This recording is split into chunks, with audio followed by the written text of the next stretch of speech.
We will hear argument first this morning in case 2438, Little versus Hecox. Mr. Hurst.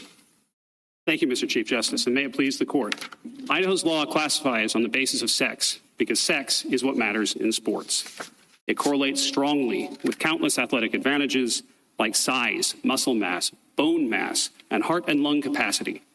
Tragically, but not surprisingly, male athletes have even injured female athletes in many sports. If women don't have their own competitions, they won't be able to compete. Gender identity does not matter in sports, and that's why Idaho's law does not classify on the basis of gender identity. It treats all males equally and all females equally, regardless of identity, and its purpose is exactly what the legislature said, preserving women's equal opportunity. In fact, it's our friends on the other side who want to classify based on gender identity. They're seeking special treatment for males who allegedly lack an unfair advantage, but only if those males also identify as transgender. Denying special treatment isn't classifying on the basis of transgender status. It's consciously choosing not to. Idaho's sex-based classification would get intermediate scrutiny if Hecox challenged it. But Hecox's requested relief presupposes separate women's sports. All Hecox challenges is the law's application to a tiny subset of males who identify as transgender and suppress their testosterone. But that's not how intermediate scrutiny works. Idaho's law is a substantial fit for 99% of males, and a perfect fit is not required. If it were, that would be the end of all sex-based classifications. Finally, a word about mootness. When trying to avoid mootness below, Hecox told the court, "I intend to play women's club soccer this semester, next semester, and through the remainder of my time at BSU." A contradictory post-cert affidavit does not make it absolutely clear this controversy is over, so Hecox's formidable burden isn't met, and this case isn't moot. I welcome the court's questions. There'll probably be some questions about mootness, but I'd like you to, in focusing on the equal protection analysis, the sex classifications in sports is not being challenged. That's correct. How does that work in this case when we're talking about one individual being accepted from a particular or included in a particular category? There's no basis for heightened scrutiny, intermediate scrutiny in that situation, Your Honor. If the sex-based line passes intermediate scrutiny, which no one disputes that it does, then the edge cases, the potential exceptions, that's all rational basis review. That makes no sense to me, right? And I don't know how you can say sex classification is not being challenged. There's no question here that a male who identifies as a female, but it's a male, is being excluded from a female sport, correct? That's correct. All right. By its nature, that's a sex classification.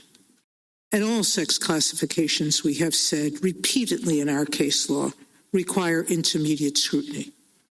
Now, what you're saying is, well, she's not challenging a male's generally not playing. She just doesn't want to be the one male excluded. So it's a subclass of people that she's challenging, correct? Yes, I think that is correct. All right. So how do you square our various case law, Caban, Lear, Claiborne, VMI in particular, all of whom involved a subclass of people who challenged on equal protection grounds their exclusion from a definition? I'm happy to take those cases in order, Your Honor, starting with Caban. There was no notion of as-applied anything in Caban. In Caban, it was a facial challenge to the statute, and individual circumstances were used as examples to prove that the statute was overbroad and lacked substantial fit. That's the point. That's what she's saying here, that the state interest here is the safety of women, correct? And promoting competitive competition.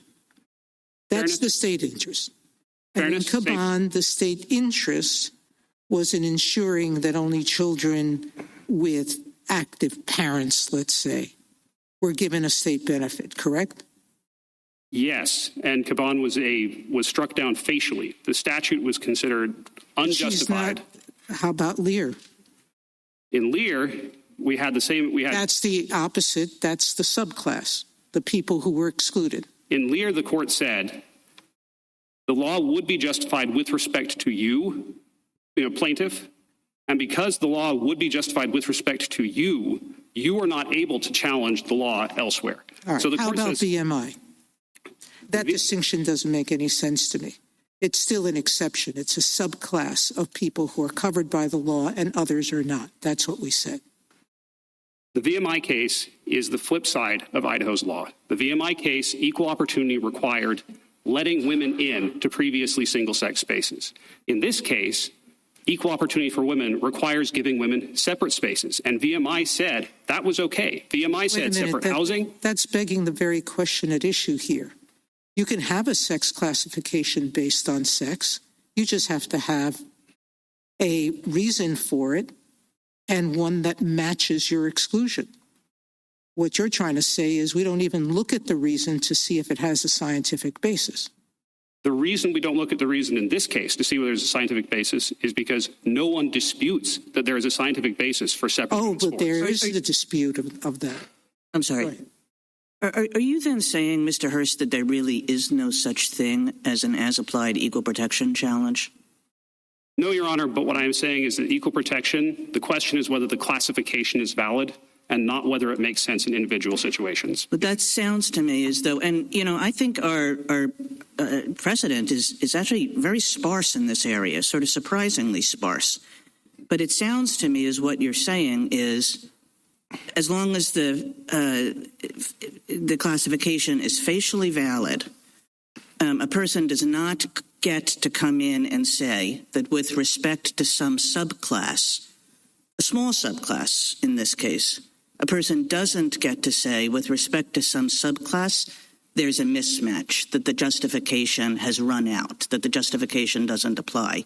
You're saying that that really is just not an available argument. I agree that is not an available argument, and I think this court has taken that approach, our approach, in cases from Conn v. Shevin all the way to Wynn, and Wynn is the best example because there the petitioner had been raised in the United States by the U.S. citizen father, and the court said Congress's interest in making sure there's a connection with the United States is enough to justify the classification. Well, this petitioner obviously had the connection with the United States. There was no basis to apply these justifications to that petitioner. Didn't matter. I mean, one thing that this case could be about is, and this case I mean generally, this litigation, is whether the plaintiffs are right here that there is a mismatch, right? You know, and some of your briefing addresses that question, right? You can take all the hormones in the world, you can take all the puberty blockers in the world, you say, and there still will be a competitive advantage. That's one thing that this litigation could be about and one way to resolve this litigation. Another thing that this litigation could be about is this deeper and, as I say, surprisingly unanswered in my mind, equal protection question about what an as-applied equal protection challenge is and whether they exist. And I guess, you know, you're suggesting that we should, well, I don't really know what you're suggesting, because here you're saying, look, just do it that way. They could be right on the science, and we would still win. A lot of your briefing really contests their view of the science. So which way should we think about this case? We think that equal protection jurisprudence is about the validity of classifications. It takes a classification to trigger the doctrines to begin with, and then you ask, is the classification justified under intermediate scrutiny? And so that we think that's the right approach. Is the classification justified? Not is it justified in each individual instance, because as Wynn said, this court has never held, Wynn said, that a law has to be capable of achieving its ultimate objective in every instance. And as soon as that possibility of forcing the legislature to justify the law with respect to individual plaintiffs is on the table, intermediate scrutiny is over. That is strict scrutiny. Can I question the premise that you are putting forward? Even if I agree with you that equal protection is about, is this classification justified? I think that begs the question, what is the classification? And so to the extent that you have an individual who says what is happening in this law is that it is treating someone who is transgender but who does not have, because of the medical interventions and the things that have been done, who does not have the same threat to physical competition and safety and all of the reasons that the state puts forward, that's actually a different class, says this individual. So you're not treating the class the same, and you're not. How do you respond to that? In other words, the as-applied challenge essentially redefines the class, or one could think of it as that. And so what's wrong with that, number one, and how do you square that with our holdings in Caban, which Lair later described in this way? In other words, Lair suggested that Caban was establishing that as-applied challenges of this nature do exist. Certainly, take the second question first. Yes. Caban says nothing about as-applied. I know that Lair says later this was an as-applied case, but simply reading Caban, it does not say that. It simply applies intermediate. No, I understand, but those two cases were in juxtaposition with one another, Yes. and Lair comes out the way it does, distinguishing Caban on the basis that it's an as-applied challenge, and we in Lair have a facial challenge, and it's basically the same facts. So if you're right, that those two cases can't come out the way they do. I don't think so, Your Honor. Again, Lair was actually briefed as a standing argument of maybe you might be able to argue that this law is overbroad, but you individually are not in the overbroad part, and therefore you don't get to challenge it. The court didn't use standing language, like express standing language in the opinion, but that is the logic of the opinion. Mr. Hurst, Yes. There's another way to think about the case your friends on the other side posit, and that is that transgender status should be conceived of as a discrete and insular class subject to scrutiny, heightened scrutiny in and of itself, given the history of de jure discrimination against transgender individuals in this country over history, in immigration and family law, cross-dressing statutes. They give a long laundry list, and I'd like you to respond to that. Certainly. On the jury discrimination point specifically, there has been some discrimination against transgender people, significant discrimination against transgender people in the history of this country. The same can be said of many groups. The same could have been said of the mentally disabled in Cleburne, et cetera, et cetera. I think Justice Alito's concurrence in Scrimeti is helpful with this in saying this quasi-suspect class or suspect class process, what we're really looking for is classes that look like race or like sex. And if you compare the discrimination in this case, where not one of the laws they cite actually classifies expressly on the basis of transgender status, if we look at that history and we compare it to the history of African Americans and women who were not able to vote, who were not able to own property, who had express classifications based on their status written into the law for most of this country's history, these things don't compare. They're just not alike. I'm sorry. No, please. Okay. There are two things in that answer that are kind of at odds with one another. You start by saying you don't question that there's a history of discrimination, I assume de jure, in this country. Mm-hmm. And then you say, well, but they don't classify on that basis. How should we think about that? I think that the famous footnote 4 helps, right? Has it been a discrete and insular minority? Has it been a group of people that were recognized as a group where laws were passed on the basis of their membership in that group, demonstrating that they lacked the political power to protect themselves in the political process? This is from Justice Barrett's concurrence, of course. We just don't have any of that here. All they can point to is conduct. It says, no cross-dressing, no drag performances in bars, these kinds of things. As I think our friends on the other side would admit, people cross-dress who aren't transgender. This is not a classification on that basis. What do you do with the legislative history in this case, where the people who introduced the bill called it a transgender bar? So you in answering Justice Gorsuch, you said there's no evidence of that, but there's certainly a lot of comments in this bill when it was passed. Your Honor, I respectfully disagree. I am aware of nothing in the legislative record that says that. I know that the Ninth Circuit opinion says that. But if you'll notice, the key quote that the Ninth Circuit relies on puts the words transgender women in brackets. And if you look up that colloquy in the legislative record, in their transcript that they provided in the district court, the word transgender, gender identity, et cetera, do not appear in that section of the transcript. Can I go back to the mootness question that Justice Thomas talked about, but not addressed here at all? Yes, this respondent made certain allegations about her intent at a certain point, but she signed an affidavit with this court attesting that she has permanently stopped playing sports covered by the ban. She will not try for any school-sponsored women's sports, and in fact, I think she'll finish school very shortly. And there's no reason to question the sincerity of that belief, given that dropping out of sports puts you at a disadvantage where you lose your competitive edge, and she's going to graduate soon.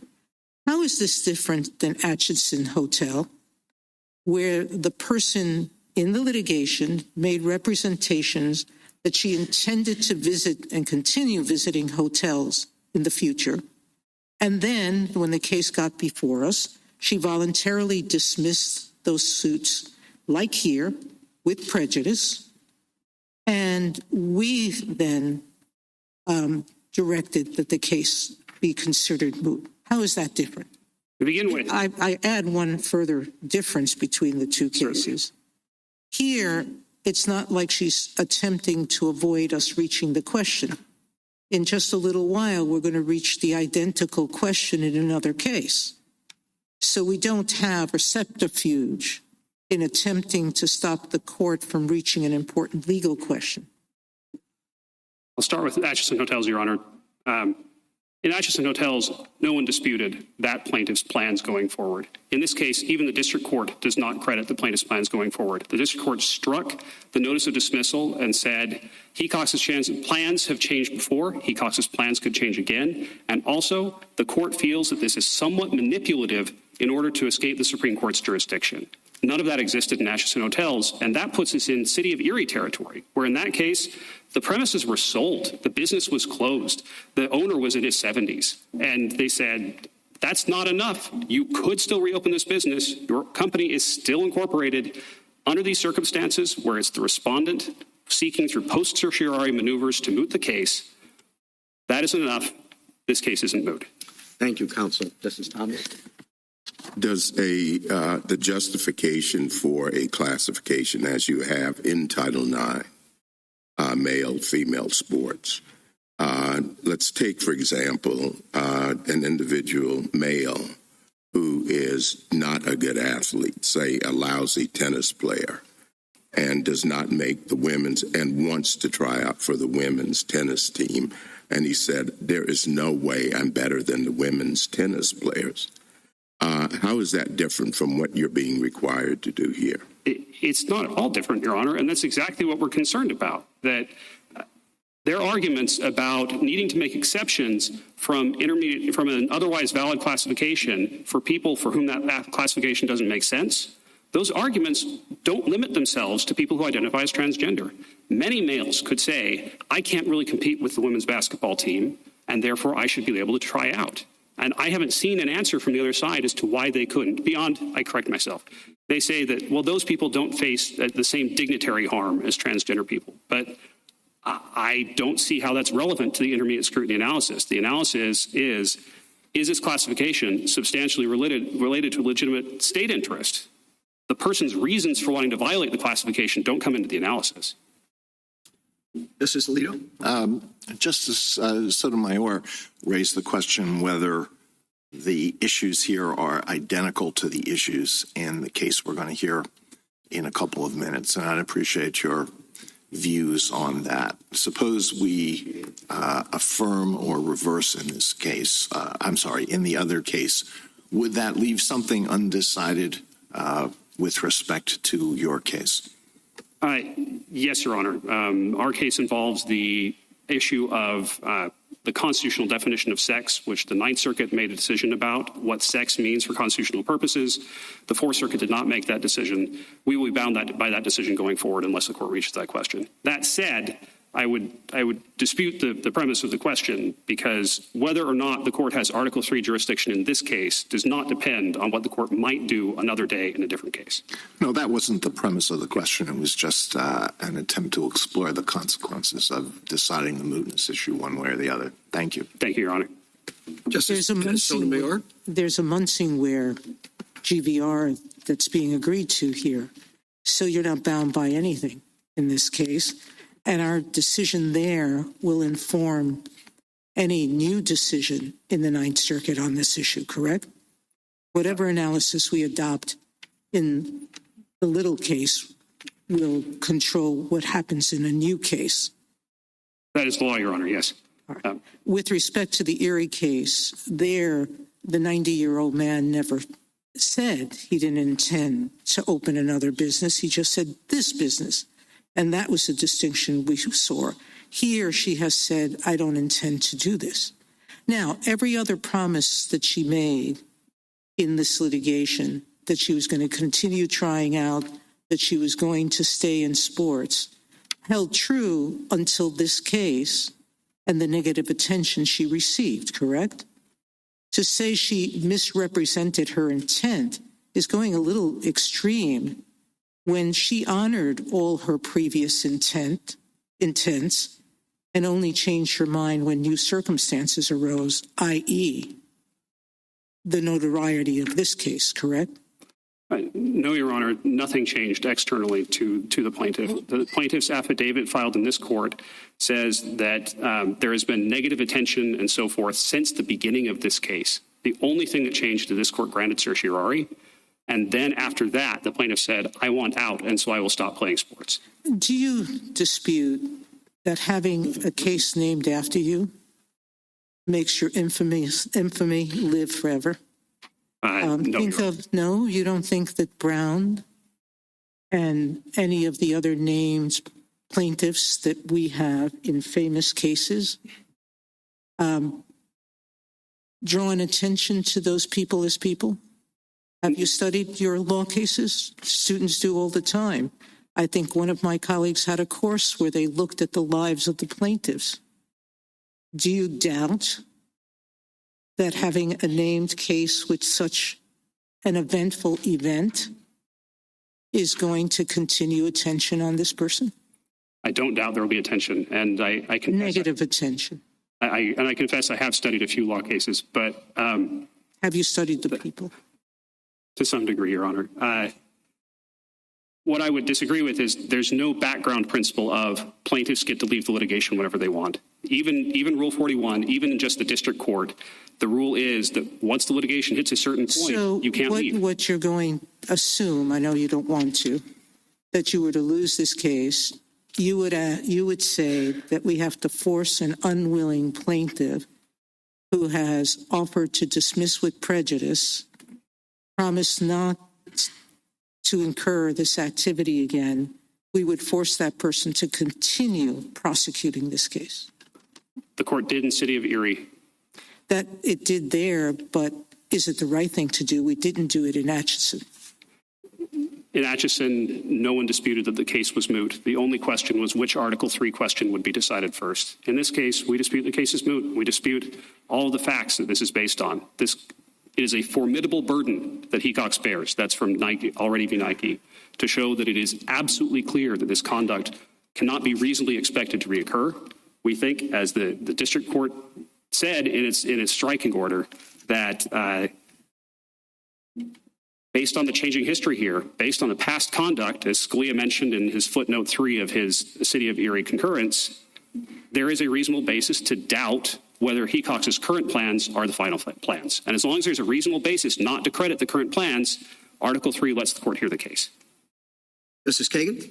Mr. Hurst, I want to take you back to our conversation about whether there's such a thing as applied equal protection challenges, and ask you for two things. The first is I do think that runs counter to a couple of things that we think of as basic principles of constitutional law and maybe equal protection law particularly.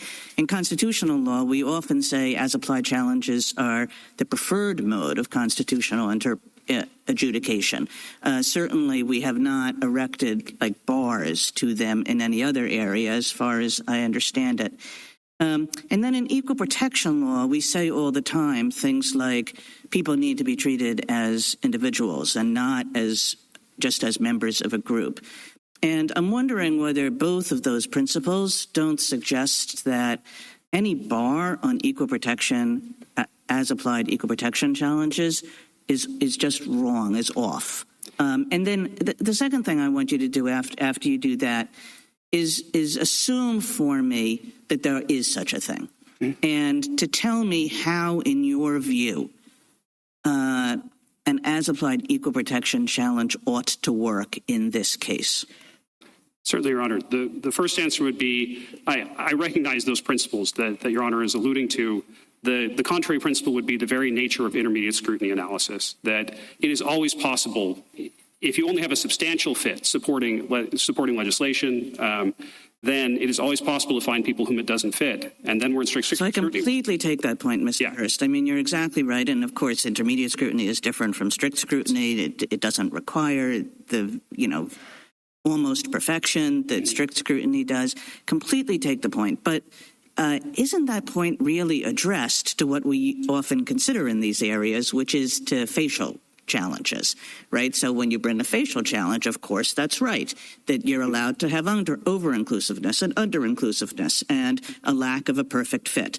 But that the nature of an as-applied challenge is different. Certainly the court could do that, Your Honor. The court has not done that before, as I think we both agree. And the result of that would be judge-made exceptions to laws anytime judges thought they didn't make sense for particular classes of plaintiffs. And the deference to the legislature that should exist to some degree, even under intermediate scrutiny, would be done away with. It would be gone. And then the administrability justification for many sex-based classifications, including this one, would also be gone, because you could no longer administer the classification evenly. You would have to make as many exceptions as courts thought you needed to make. So it's really an institutional competence thing or institutional power thing between courts and legislature. So you're suggesting to me that the whole thing is just unworkable and we shouldn't, but flip to the second prong of my question, which is suppose we said, where as applied equal protection challenges exist as applied anything challenges do. What would it look like, do you think? What should it look like? Yeah, I'm not sure what it should look like. I can say what it does look like in this case and why we think there's a problem with it. So you're not willing to take me on my second path, which is like, let's assume that there is such a thing as this challenge. Yes. I mean, the most I can say, I doubt this is a satisfactory answer, Your Honor, but the most I can say is that the as-applied nature of a challenge might go to the remedy. The legal analysis still focuses on the classification and the justification for the classification. And once we're talking about individuals, we're not talking about a classification anymore. Yeah, I mean, that doesn't seem like much of an as-applied challenge, right? You have to prove the exact same things you do in a facial challenge, but don't worry because you only get relief as to you. So that's not a true as-applied challenge. And I'm having trouble coming up with what it could look like, because it will always be possible to carve the class down further, right? I mean, so if they say that their class, that their subclass, I guess, subclass of males is males who identify as transgender, then we would come back and say, well, only something like 10% of males who identify as transgender take the testosterone suppression. And then they might say, well, okay, no, the class is just the males who take the testosterone suppression. And then we might come back and say, well, according to the record, according to their own expert, of males who take testosterone suppression, only 1/4 of them are able to achieve the appropriate, able to achieve ordinary levels of testosterone for women. And the other 3/4 would still have an advantage, and therefore we'd be justified 75% pretty good fit in intermediate scrutiny, and we'd be justified with the law. But then they can just change the class again. They can say, aha, no, our class is males who identify as transgender, who suppress their testosterone, and who suppress their testosterone successfully and are able to get it down to where they don't have a competitive advantage. And at that point, we can say, if you can define the class so precisely, you're going to force the state to to define the class that precisely. It's going to be enormously burdensome for everyone, and the state can never win because whenever the state points to the fit in the statute, they just redefine their class as only the people who are outside the fit. Thank you. Justice Gorsuch? Justice Kavanaugh? To follow up on something you were talking about, Justice Sotomayor, would your constitutional position be different if the law explicitly stated that transgender women and girls cannot participate in women's and girls' sports? My answer to that depends on what's in the rest of the law. So I would refer back to Scrimeti and say it's not a magic words test. The mere presence of the word transgender in the statute is not enough to make it a transgender-based classification. What would make it? If the law, either expressly or through its effect, let all males except males who identify as transgender participate in female sports, but made it so that somebody's ability to play in female sports depended on transgender identity. Assume that the law does not allow males to play in women's and girls' sports, and then explicitly says, separate provision, transgender women and girls, biological males who identify as female, cannot play in women's and girls' sports. Would your constitutional position be any different in that situation? No, Your Honor, I think that's Scrimeti. I think that would be a reference to transgender identity, but the law's application would never turn on transgender identity, so it wouldn't be a transgender status. Even if it says transgender? The word transgender in the statute might be relevant to a pretext analysis, but it wouldn't be relevant to facial classification if that word did not change how that statute applied in practice. How many states allow biological males who identify as females, transgender women and girls, to play in women's and girls' sports? Statutorily, I'm aware of 27 states that take our side and do not permit that, and 23 states that take the other side and do permit it. And those states who do allow it, is your position that they are violating the Constitution, the Equal Protection Clause, the rights of biological girls and women by allowing that? Or do you say that's up to each state to decide and that the Constitution gives discretion to the state whether to allow it or not to allow it? I have not yet been persuaded by a constitutional theory that would let us use the Equal Protection Clause to impose our policy on other states in this matter. Okay. Justice Barrett? I have some questions about the implications of your theory. So how would your theory play out if we're talking about 6-year-olds, where there's no difference between boys and girls in terms of athletic ability, testosterone levels, et cetera? Could you have sex-separated teams then? Or sorry, sex-separated teams by biological sex and not allow trans girls on the... Certainly, Your Honor. First, I'd like to explain how the statute applies to that situation so I can put my answer in context. There are no 6-year-olds in the state to whom the statute applies because there are no school-sponsored... That's why it was a hypothetical. Okay, right. Yes, it would be the normal intermediate scrutiny analysis. And are we saying it applies only to 6-year-olds or to everybody across the board? Well, I'm just trying to give you a hypothetical. I mean, yours is driven by testosterone levels and differences in athletic capability. So I'm asking you, what if you try to take that out of the equation and you're just drawing the line based on biological sex and saying that trans girls can't be on the girls' team in an age group that's prepubescent? The record in this case does not support the notion that males lack an athletic advantage at 6 years old. That's about as early as the science goes from what's in the record. And even at that age, males have about a 5% athletic advantage over girls in most situations. Now, if this is not a level of competition where anybody cares about that, the simple solution is the solution you see in most places, which is you have co-ed sports. You don't divide the teams based on sex, and everybody can play. And Idaho's law does nothing to interfere with that. And remind me whether Idaho's law, and I guess your answer made me think of this, and I guess this goes to the question of whether the law discriminates on the basis of trans status. Is it true that biological girls, trans boys, can play on boys' teams? Anyone can play on boys' teams, Your Honor. Anyone can play on boys' teams. Okay. And to this point about medical uncertainty and scientific uncertainty, you were talking about what advantages you might have, even that are apart from testosterone levels. Mm-hmm.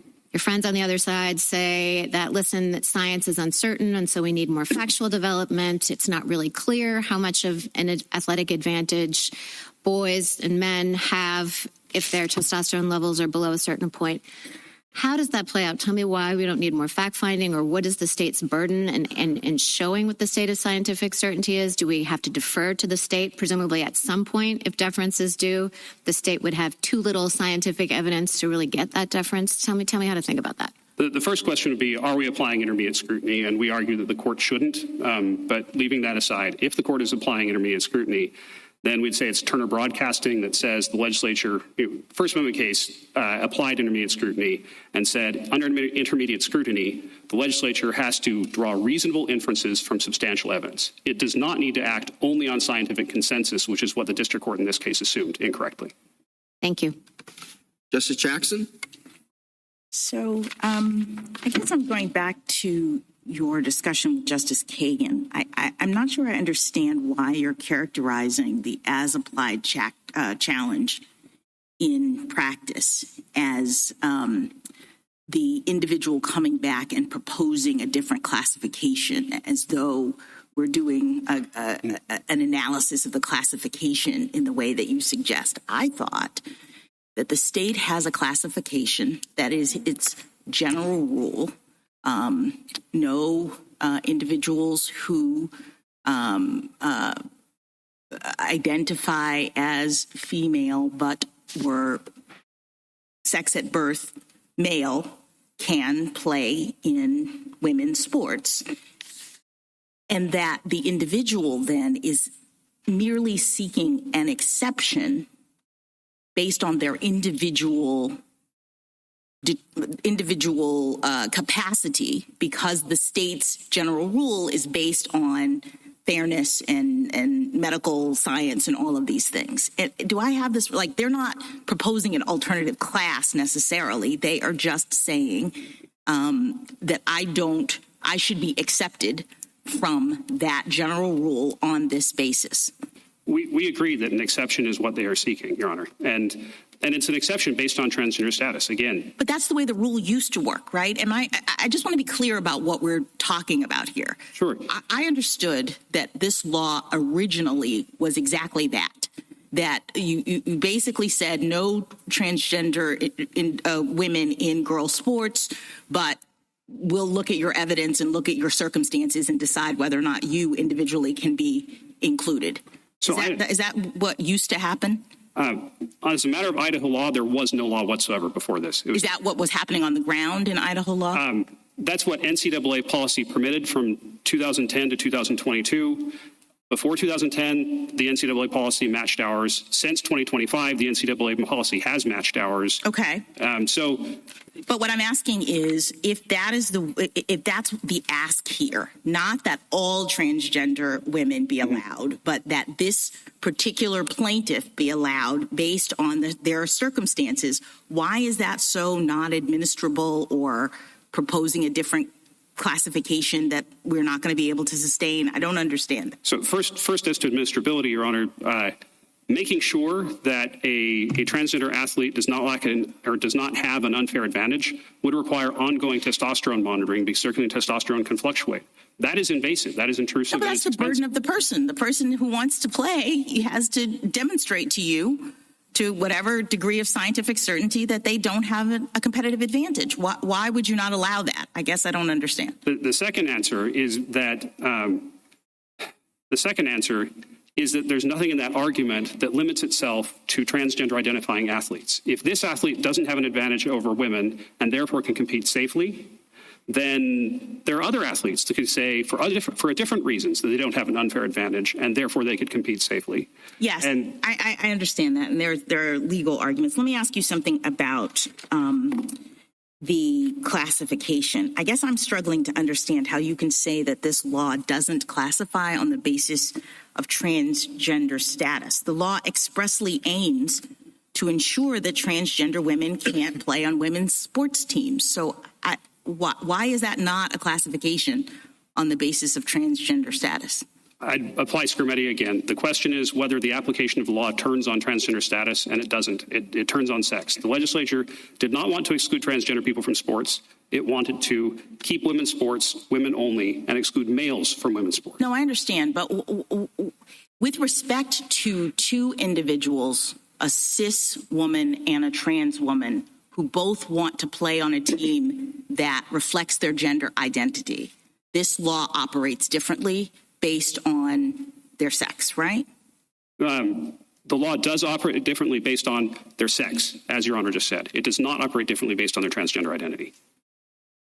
But it treats transgender women different than cis women, doesn't it? It has a disparate impact because men who identify as transgender have a different reason for wanting to play women's sports than women, than biological females do, right?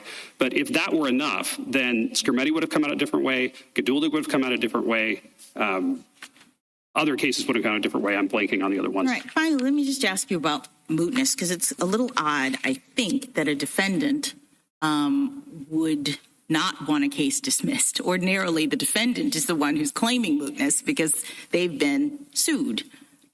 So this plaintiff has brought a claim against you, and the claim relates to your policy about college sports. And as I understand, the plaintiff is about to graduate.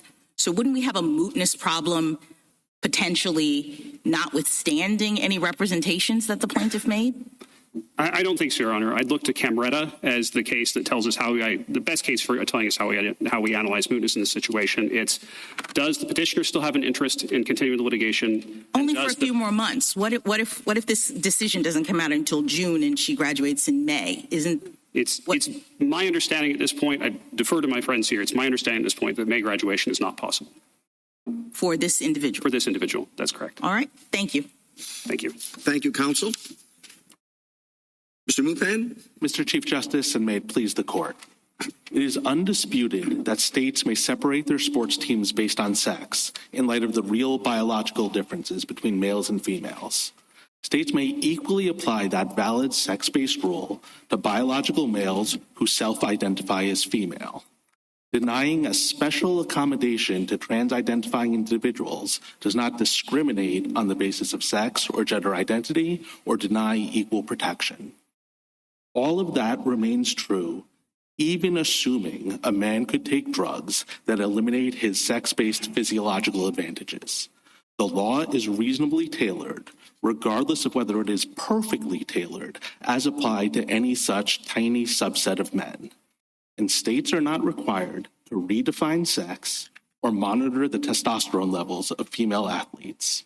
In short, male athletes who take performance-altering drugs are not similarly situated to female athletes, and states need not treat them the same. I welcome this court's questions.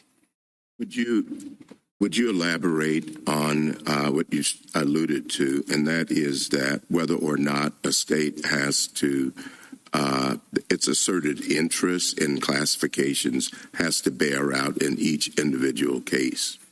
That seems to be what the applied challenges in individual cases would require. That's right. So intermediate scrutiny requires a substantial relation or a reasonable fit, which is not a perfect fit. And this court has recognized, and I'd point this court to Edge Broadcasting in particular, it focused on this exact issue of if the law is substantially related in general, can an individual come in and say, well, as applied to me individually, it's not. And the court said, no, we're not going to allow you to do that because that would essentially convert intermediate scrutiny into strict scrutiny on an as-applied basis. Now, I'm not disputing that you can sometimes bring as-applied claims under intermediate scrutiny. So if, for example, you had a law that applied, this sort of law that applied to sports, but also math and also chess, it might be that as applied to math or chess, it was invalid, but it was valid as to sports because for math and chess, at the level of the classification, it's not reasonably tailored. But here, critically, everyone agrees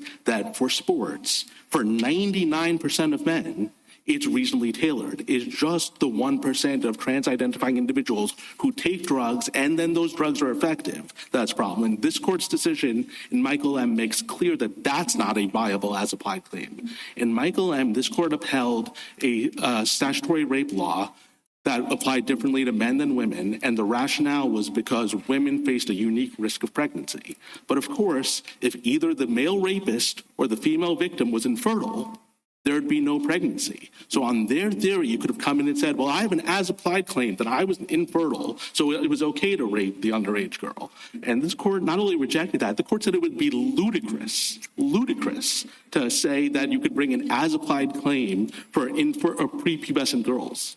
That's just not the way as-applied scrutiny works in intermediate scrutiny cases. That's equally true, as my friend said, in Wynn. In the court's decision in Wynn, the justification for the law was making sure that the parent knew that they were the parent and had an opportunity to have a relationship with the parent. But Wynn's father knew about the birth, was present with Wynn the whole time, and brought Wynn to the United States. Nevertheless, the court held for the class of men overall, it was reasonably tailored, and they weren't going to focus on the specific facts of Wynn. You started, Mr. Mooppan, by saying that you did think that there were as-applied equal protection challenges, and giving an example of, well, if it had also applied to the chess team or something. But that doesn't seem like an as-applied challenge to me. That seems as though there's just a provision of the law that's facially invalid, right? So let's put those kinds of cases aside where you can split the law up and say this part is facially invalid, this part isn't, and focus instead on like real as-applied challenges. Your classification is basically okay, let's posit, because there's a substantial relationship to your goal. Is there ever a time where a person can come in either on behalf of herself or on behalf of a subclass and say, notwithstanding that there is no a valid facial challenge here, there is an as-applied challenge, this subclass has to be exempted? So I don't think this court's cases have ever squarely addressed that. I think if it could be brought, it would have to be a very substantial percentage. So to give you a stylized hypothetical, if you had a law that regulated on the basis of sex, and you could imagine 3 subgroups of males. For subgroup 1 and subgroup 2, each of whom were a third of men, it was reasonably tailored. But for subgroup 3, which was a third of men, it wasn't. Maybe in a circumstance like that, the third subgroup would come in and say, for a third of the applications of this law, it's not reasonably tailored. That's not enough of a substantial fit, at least for us, even if you're going to uphold the law for the other 2/3. But why does it have to be that many people? Why? I don't understand why that subclass can't make this showing and get the remedy as to them. Because if it's one person, you're basically converting the law into strict scrutiny. But you're not. You're not. I mean, because what you're doing is you're allowing that individual to get the remedy that we've said in cases like CASA is the only thing that's available, that you can't have this flow to everybody. It's just about this individual and whether or not he's been unconstitutionally treated. So again, because if the law is reasonably tailored for 99.99999% of people, and you come up with a point fraction percent and say that that person has a viable claim, that's more than you would ever require under strict scrutiny. I don't know of any. No, but I mean, what's the result of that? If you're making a facial challenge, I understand that you're saying that if the law has such a broad sweep of constitutionality, then we're not going to strike this thing down just because we can identify one person for whom it doesn't apply. But if you are that one person and you can show that this is unconstitutional as applied to you, I guess I don't understand why it matters that it's constitutional as applied to 99.9% of the other people. Well, because I think you're begging the question when you say it's unconstitutional applied to you. Laws that classify on the basis of sex only need to be reasonably related. And so if it's reasonably related because it's tailored for 99% of people, then it is constitutional even applied to you. Even as applied to you. So you are saying there is no such thing as an as applied intermediate scrutiny challenge. Again, if there was one where it was a third of the people, I can maybe understand a claim that the third of people, it's not reasonably related for them, even though it is for 2/3 of the people. I'm just saying that when the numbers get as small as they are here, that claim's not viable. And we know that from this court's cases. Again, Michael M., every infertile man. No, I understand, but we didn't do that same kind of quantitative analysis in Caban, right? We didn't ask the husband in Caban to figure out where he stood relative to all husbands who were to whom this was applied. Right. So let me talk about both Caban and Lair. So Caban is not an as-applied challenge. Caban did not say that there was some set of people for whom that law was valid the differential treatment itself. Lair said that about Caban. So what Lair held was the father and Lair had abandoned the child. And what Lair essentially said is, if the mother had abandoned the child, the mother wouldn't get a veto. Can I read to you what Lair said about Caban? Discussing Caban, Lair explained, quote, "We have held that these statutes may not constitutionally be applied in that class of cases where the mother and father are in fact similarly situated with regard to their relationship to the child." So Lair is interpreting Caban as an as-applied challenge, isolating a subset of people where there's not actual similarly situated circumstances. And Lair is different. It is a facial challenge. It is in opposition. No? What that sentence in Lair, the facts of Lair, there was no differential treatment. The father and Lair had abandoned the child, and the court basically rejected his claim because if a mother had abandoned the child, the mother also wouldn't get a veto. So Lair's a case where the plaintiff lost because there was no differential treatment at all. Caban is a case where the plaintiff won because the classification couldn't be justified. The only way those cases would support their position is if either Caban or Lair had said there is some set of cases where the woman gets a veto, but the father doesn't, and that's fine. And neither Caban nor Lair said that. This court has never said in those line of cases that the mother can get a veto, but the father doesn't, and that's perfectly okay. So that's what they're arguing, and neither of those cases support it. You would also ask about VMI, so if I could just briefly address why VMI doesn't support them either. In VMI, the point was, yes, lots of women wouldn't want to go to VMI, but also lots of men wouldn't want to go to VMI. As to the set of people who were actually burdened by the exclusion, all of the women, the law was not fairly tailored. The argument that Virginia was making VMI was essentially equivalent to the following. If MIT said, most women and frankly most men can't meet our math and science standards, so we're just not going to allow women to come to MIT at all. Of course this court would reject that argument. That was the argument that they were making in VMI, that just very few women wanted to attend. But for the set of women who wanted to attend, the law was not properly tailored because there was no justification for excluding them. Thank you, Counsel. Justice Thomas? Justice Alito? Under Title IX, what does the term sex mean? We think it's properly interpreted pursuant to its ordinary traditional definition of biological sex. And I think probably given the time it was enacted, reproductive biology is probably the best way of understanding that. Thank you. Justice Sotomayor? The problem I'm having with what you're doing now is you're doing exactly what Justice Stevens said should be done. And he admitted later in O'Connor that the court roundly rejected that in Caban and Lear. He wanted to do exactly what you said. He said, in dissent, this court should be in analyzing equal protection, contending that if the classification is justified in those cases in which the rule has its most frequent applications, then it doesn't violate equal protection. And then he said the court should presume that the law is entirely valid and require the challenger to demonstrate that its unjust applications are sufficiently numerous and serious to render it invalid. It's exactly what you said we should be doing. So you want us to accept what the dissent did and not what the majority said it was doing in Caban or Major. In BMI, Justice Scalia said the same thing, that taking the majority's logic to its logical conclusion, a single woman who wanted to attend could satisfy the admissions requirement would be enough for an as-applied challenge, and that shouldn't be the law. You're asking the court to adopt views expressed by two minority dissenting judges in this case. We've been doing an awful lot of that lately, but you're smiling because it's true, but you're asking us to adopt an approach that we have rejected as a majority court and accept what dissenters are doing, correct? With all respect, no. Again, in Caban, nowhere in the majority opinion in Caban did they say this law is reasonable for certain classes of men, but it's not reasonable. It did exactly. It said it's reasonable for fathers who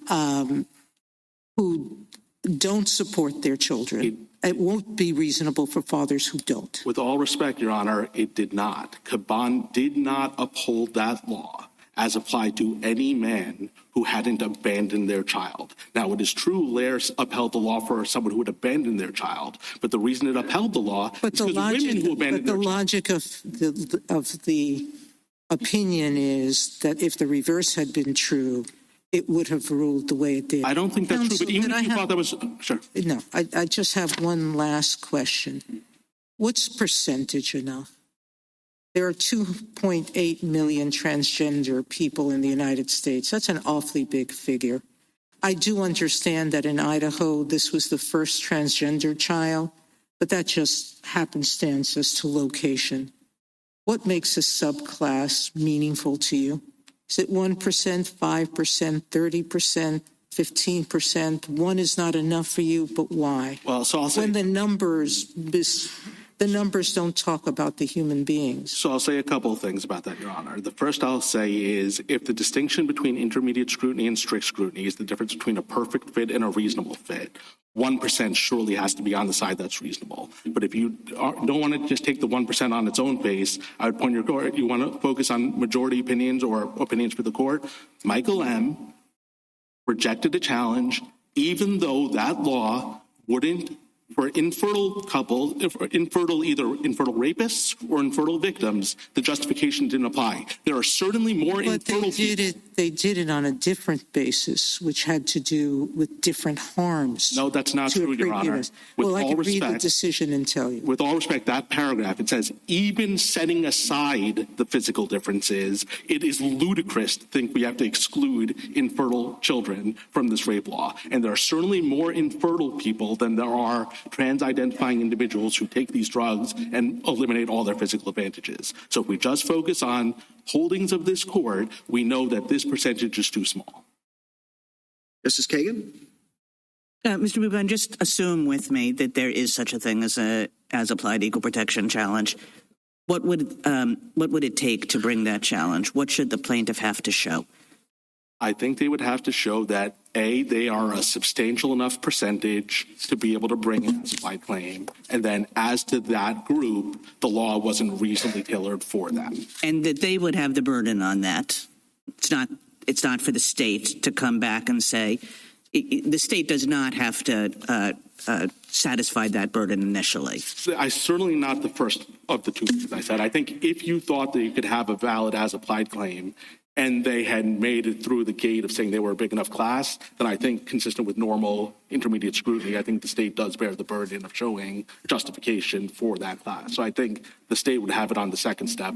The plaintiff would have it on the first step. I see. So they have to sort of get through the gate of we're big enough for you to take us seriously, but then the state has it. I think that would be how you would analyze it. And I think you were asked this, but big enough to be taken seriously? Like, how do we decide that?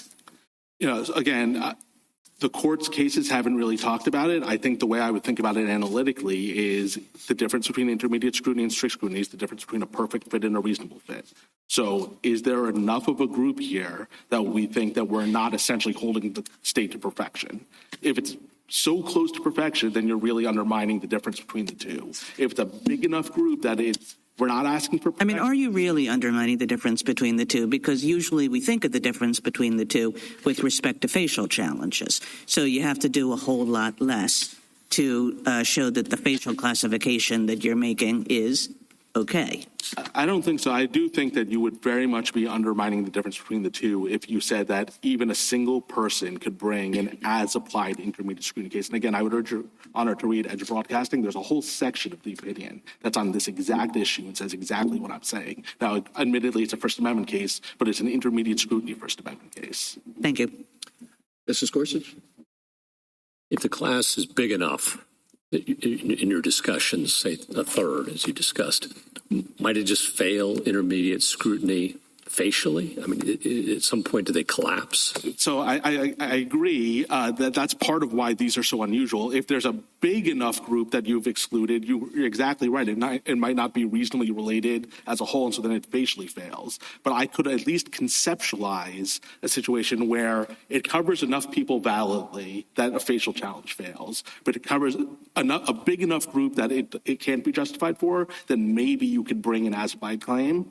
I don't think this court really needs to grapple with these fairly tricky analytical questions, because this is the world's easiest as-applied claim to reject. It is a fraction of a percent. Whatever as-applied claim you could bring, it cannot possibly be a fraction of the percent. That would be totally inconsistent with this court's decision, Michael M. and Wynn, both of which rejected claims by people who had a much greater percentage than a fraction of a percent. As you know, a lot of states allow biological males who identify as female, transgender women and girls to play in women's and girls' sports. And you heard Idaho say that those states, other states, constitutionally may allow that consistent with the Equal Protection Clause. Do you agree with that? So we've been challenging those laws under Title IX in lower courts, and as we said in our brief, we would urge the court to just reserve judgment. Can you answer the Equal Protection Clause question that I just asked? I'm not sure if we've taken a position on the equal protection piece. Do you have a position? I don't right now. Okay, and on Title IX, footnote 2 of your brief seemed to say that you don't have a position on how Title IX applies to those states as well. No, so we are actively litigating in lower courts, and we are saying that they are violating Title IX. What the footnote said is it's a very different question, and we would urge this court to make clear it's not resolving that question one way or the other by what it says in this case. Okay, so you have a position on it, but you don't want us to say anything about that issue. It's a very different question analytically, and so I understand. That's why I'm asking. Yes. Yeah. Okay. Thank you. Mrs. Barrett. So, Mr. Mooppan, when Justice Kagan started asking the questions early on about the as-applied equal protection challenges, she pointed out that there was kind of a surprising dearth in the case law really grappling with this. But I think you wouldn't be getting all the questions that you're getting about Caban and Lair and, Michael Lamb and VMI if it weren't the case that you can read some lines of cases either way. So let's say that there is this uncertainty. We haven't really confronted it. As far as I can tell, it's because it just wouldn't be relevant in strict scrutiny because it's often fatal in fact, or typically almost always fatal in fact. So it's really an intermediate scrutiny problem. Maybe it's a rational basis problem too. I mean, maybe this would have implications for all kinds of review, because it seems to me that if you're never talking in any case in which scrutiny is not talking about a perfect fit, you might have this problem. What would it do essentially? I'm just trying to think about the ramifications of allowing as-applied challenges. It seems like it's at war with the theory of intermediate scrutiny for some of the reasons that Idaho said, because all lines, all classifications overshoot or undershoot, right? So can you imagine how intermediate scrutiny works? And this is, this isn't designed to be a layup or something. It's honestly just something I'm grappling with. How would it even work going forward? So I'm not sure I can say a whole lot more than what I've already said, which is I do think it's a problem. The reason I think it's a problem is it's conflating the difference between strict scrutiny and a perfect fit, intermediate scrutiny and a reasonable fit. And I worry that if you allow as-applied claims to a small enough group, you're essentially collapsing the difference, because you're essentially requiring a perfect fit. Because whenever you have a reasonable but not perfect fit, the subset who falls within that will come in and bring an as-applied claim. And so the state will essentially have to have perfectly tailored laws, because any single person for whom you don't have a perfect fit could come in and bring an as-applied challenge. Including, say, boys who just couldn't make the team because they weren't good enough, because the law, to the extent that it's designed to protect competitiveness and safety, et cetera, wouldn't pose the same danger in the case of a boy who just isn't good enough to make the male team, but perhaps could make the girl team. At least arguably, depending on what their exact theory is for the justification. Thanks. Justice Jackson? I guess I'm still struggling to understand why the state would have to have perfectly tailored laws. I would think the state would just have to make exceptions where people can demonstrate that the justification that makes the state's conduct constitutional doesn't apply to them. So making exceptions is tailoring your law. That's literally what it means to tailor. No, but from the standpoint of a facial challenge, when we're asking whether this law has to be stricken completely because it isn't, perfectly tailored.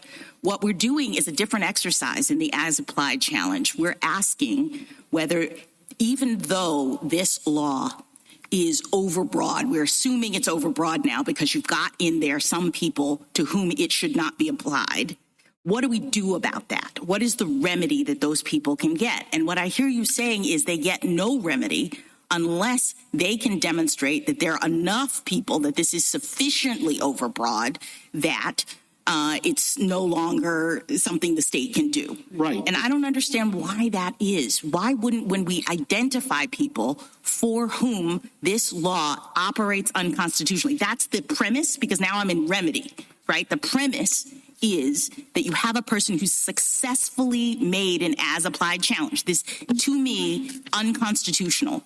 You say, too bad, unless you can show that it's also unconstitutional with respect to a sizable number of other people. And I don't understand why that's the case. Because I don't agree with the premise that the law operates unconstitutionally as to an individual person just because it doesn't, the justification for the law doesn't apply to that person. That's what this court held in both Wynn and Michael M. It recognized that the justification that was put forward for the law might not be true for each and every person the law applied to. But this court said, that's fine. And if we read Caban and Lair to say something different, if I disagree with you, then we just... Well, Wynn is the most recent of the cases. So even if you read the cases that way, and Wynn is explicit about this. Wynn explicitly says, I believe it's, I'm not going to get the page number right, but Wynn explicitly says that we recognize that there are some men who were present at the birth of their child, who have a DNA test to prove that they were the father, that have been with their kids their entire life. In fact, that was probably true of Wynn's father. Tough luck. Okay, so Justice Barrett is worried, I think she said, about the implications of allowing as-applied challenges. I guess I am worried about the implications of not. Because as Justice Kagan said, we have consistently said that facial challenges are really hard to get, that as-applied is really all there is. So now we're in a world in which you are setting up new barriers, in my view, to establishing an as-applied challenge. So at the end of the day, is your position that no matter how clear it is that the particular prescription is operating to disadvantage a particular group that classifies you, treats you differently, you're just not going to be able to get a remedy for that individually anymore. Let me take a step back, and then maybe this will. Laws that classify in general are subject to rational basis review. Now, there's higher scrutiny for classifications on some things. For race, we have strict scrutiny. For sex, we only have intermediate scrutiny. What that means is it is okay to have a classification that doesn't operate perfectly for each and every person. So it's not the problem is that it's unconstitutional, but there's no remedy. The point is that it is constitutional, I don't necessarily even though it's think that's overbroad. the takeaway. I think what that means is it's okay because we realize that in some circumstances, maybe even in many circumstances, this classification is justified. But when we can identify a situation in which it's not, I don't understand why a person can't bring that challenge. Well, I can't say anything better than in both Michael M. and Wynn, the court recognized that there were people who wasn't tailored for and they didn't give them a remedy. Thank you. Thank you, counsel. Ms. Hartnett. Mr. Chief Justice, and may it please the court. Idaho concedes that HB 500 draws a sex-based line by categorically excluding all students with the biological sex of male from women's teams. Sex classifications like that are closely scrutinized under the Equal Protection Clause to ensure they rest on evidence, not supposition. Idaho's articulated justification for this line is to protect women's sports from birth-sex males because of their, quote, biological advantages. That means HB 500 is aimed at controlling for sex-based biological advantages, not for all of the many reasons one athlete may be better than another that have nothing to do with sex. On the preliminary record in this case, and as the experts below agreed, circulating testosterone after puberty is the main determinant of sex-based biological advantage that HB 500 sought to address. And on this record, Lindsay Hecox has mitigated that advantage because she has suppressed her testosterone for over a year and taken estrogen. HB 500 thus fails heightened scrutiny as applied to Lindsay and transgender women like her who have no sex-based biological advantage as compared to birth sex females. That analysis would come out the other way for the untalented cisgender boy. He would have the same sex-based advantage, the circulating testosterone. He just would not be as good at sports. It also would come out the other way here, for example, if a transgender woman had gone through a male puberty and had not mitigated that advantage. This court's cases have recognized that when the government's justification for a sex-based classification does not apply to a discrete subgroup of those classified, that classification is unconstitutional regarding that subgroup. And that holding in Caban, which I'm sure we'll discuss further, has been repeatedly referred to and reaffirmed, including more recently than Nguyen and Morales-Santana. Because the court can affirm based on sex discrimination, it's not necessary to reach the question of transgender status discrimination, but HB 500 also fails on that basis. If the court does not find the case moot, the preliminary injunction should be affirmed. I welcome the court's questions.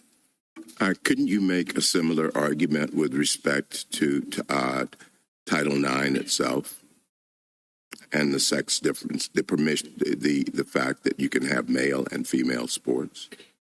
No, Your Honor. So I think the point would be, the question would be, would the sex line that's drawn in sports, and that's a line that does exist, as a commonplace line, is that substantially related to the important state interest? Well, you could have individuals who, for example, don't present the problem of physically outmatching women in a particular sport, or a group of people who don't. Right. And the broader goal here, of course, is not sex separation for its own sake. The idea is to have equality in sports. And that's the ultimate objective that I think we're all talking about, not separation for its own sake. Well, my point is the argument that you're making now with respect to the subcategory, could it not also be made with respect to the sex separation in Title IX generally?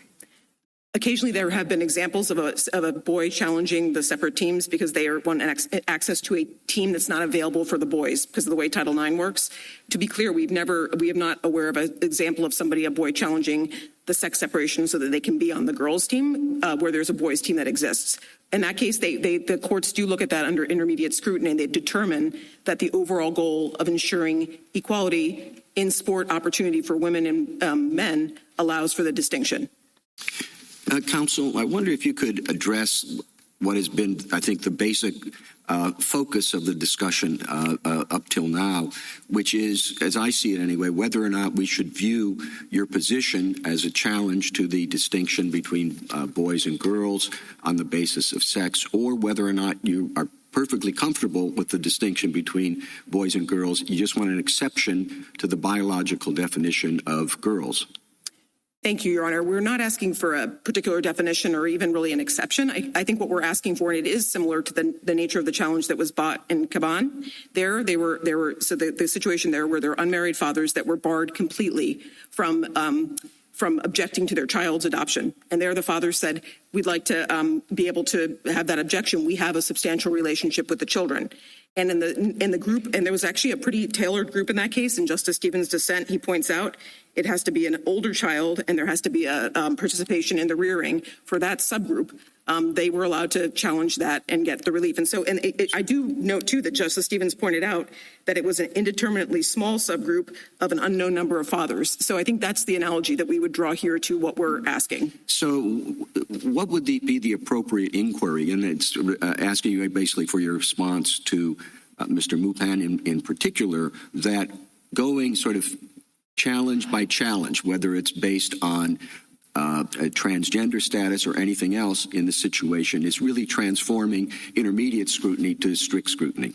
We agree there would have to be a group. I don't think, in our view, in a way, at least the way that the cases have worked out, and this is Caban and Lair, it also goes through Nguyen and Morales-Santana. I would also direct the court to the illegitimacy or the non-marital children case. Those are Trimble and Lally. They're cited in the BPJ brief. In the same way, I think the court looks, is there a definable group that's not just a person who happens to not meet the fit, but actually a group where the rationale doesn't make sense for the subgroup. But the group can be somewhat specific. Like in the case of Caban, it was actually unmarried fathers who had acknowledged paternity and had a substantial relationship. In the Trimble case, it was non-marital children who had a confirmation of paternity and a relationship with the father. Well, that sounds an awful lot like strict scrutiny, unless you're going to say whenever you can come forward with anything that is an exception to the boy-girl distinction. In any case at all, you can go forward with the strict scrutiny challenge, whether it's 1% or whether it's 12 people, and I'm just not quite sure grasping why your position isn't really an effort to apply strict scrutiny to a distinction that we haven't applied it to. Thank you, Your Honor. I mean, all I can say, and I do agree that cases are not that many in this context. I think it's possibly because facial challenges were more in vogue before, and now as-applied challenges are more preferred, and so that may be explaining why a statute in Caban, for example, wasn't viewed as carving out the statute for the people it couldn't be applied to versus facially invalidating it. But I do think it matters because it's not just a matter of fit that makes intermediate scrutiny different. There also has to be an important government interest, not a compelling one, and this is really critical. You can burden the right in intermediate scrutiny. So in Nguyen, for example, that person failed because he actually didn't take the steps that would be needed to confirm the paternity. So you're allowed to actually, he may have had a compelling case on a one-off basis that, hey, I actually do have that relationship with the citizen father when I was born abroad, but he didn't take the steps that he needed to do. The same thing with Lair.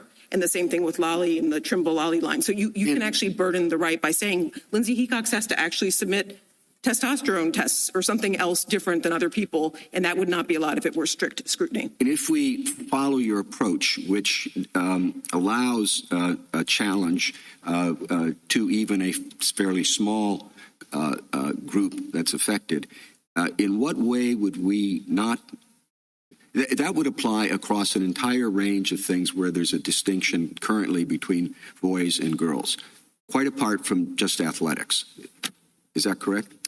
Your Honor, I do think that the question would, I think we're not trying to invent something here. I think we were trying to draw from what we understood to be precedent from the court. And I would direct you to the Equal Protection Scholars Brief. They have some scholars that have actually focused on this question of what does an as-applied challenge mean in the equal protection context.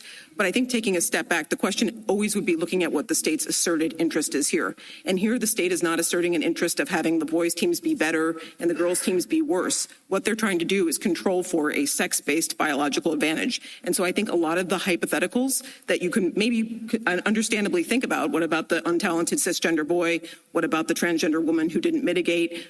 You know, what about this or that? That gets taken care of because the testosterone is the advantage on this record. And almost all the people that might want to try to get an as-applied challenge under some other idiosyncratic framework would not be able to show that their exclusion actually was. Okay, and this will be my last question.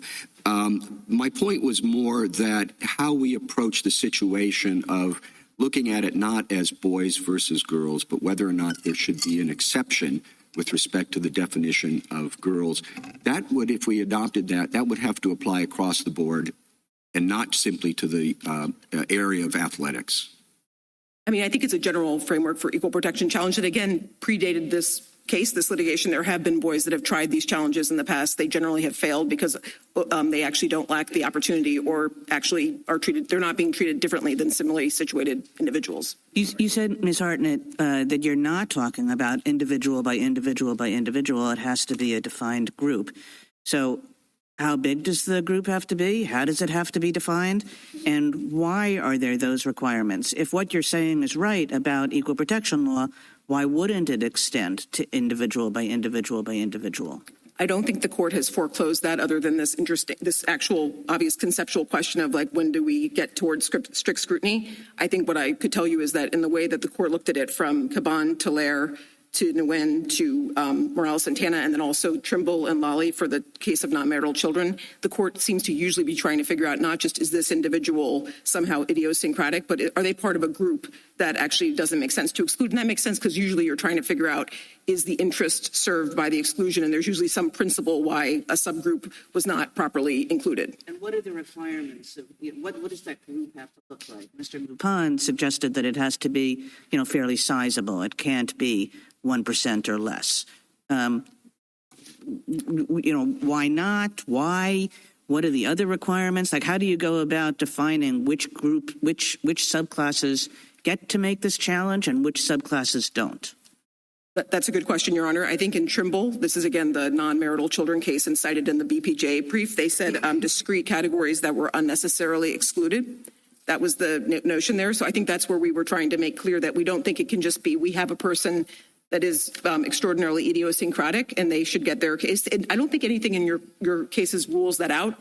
I guess that's not actually the case presented here. We think we have an easier case because we actually have identified a discrete subgroup, transgender women who do not have an athletic advantage. But I think you're answering Justice Kagan's question, which is fine. If you buy into you have this subgroup as you've identified it, Mr. Mooppan says that subgroup has to be big enough.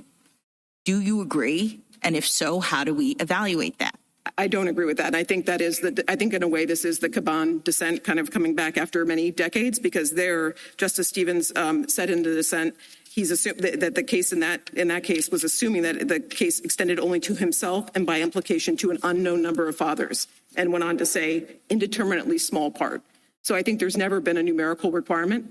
It's more of a question of whether there's a principle that some sort of a principle that allows for the exception in light of the failure to align with the interest that the state's asserting. And here, I think the record, and again, we're at a preliminary injunction stage, but the preliminary record was that the exclusion of our client actually was not going to advance the interest, nor the exclusion of other transgender women who do not, who have taken efforts to mitigate their testosterone, which was on the record here again, was the main driver of differential athletic performance. Counsel, one might wonder whether the efforts to refashion our equal protection jurisprudence here that we've been discussing at length on sex discrimination is really a fallback from what one might wonder might have been your primary argument, which is that transgender status is itself a discrete and insular class. And I'm curious why you haven't brought that up and what thoughts you want to share with us.